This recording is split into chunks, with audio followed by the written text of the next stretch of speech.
This story is so heinous, but it makes me more justified in making that video about judging and making it great again. So you have a girl that is getting off of work. She gets on her train. She's zoning out. She is on her phone. She's on her way home. Some psycho behind her decides to become God, takes her life, stabs her multiple times, gets off the train. No one stops him, and she dies in her own blood.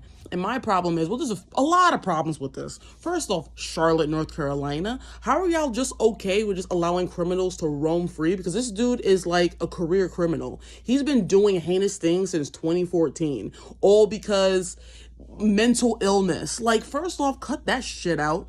That's a black man who has been doing crimes, and y'all are not punishing him the way y'all should because of the fact that he's black and he has a bad past. Like, fuck that shit. This is no fault of hers, because I think when you work a long shift at your job, no matter what the job is, you should be able to zone out and just relax. But this is what I see usually, and as a person that travels the US, I have to be socially aware. It's crazy how some people are just so attached to their phones that they will never see danger when it approaches until it's too late. And what's sad is that, and this is the scary part of it all, you could be roaming the streets, roaming the earth, minding your business. Someone across the way can see you, just not like you, just off of how you look, and cause harm to you for no apparent reason other than they just don't like the way you look. It is what it is. And this is why I can't live in big cities. I can't live in big cities when I know that crime is a certain way in certain cities than in certain towns. I avoid those, because why put yourself in a predicament when you don't have to?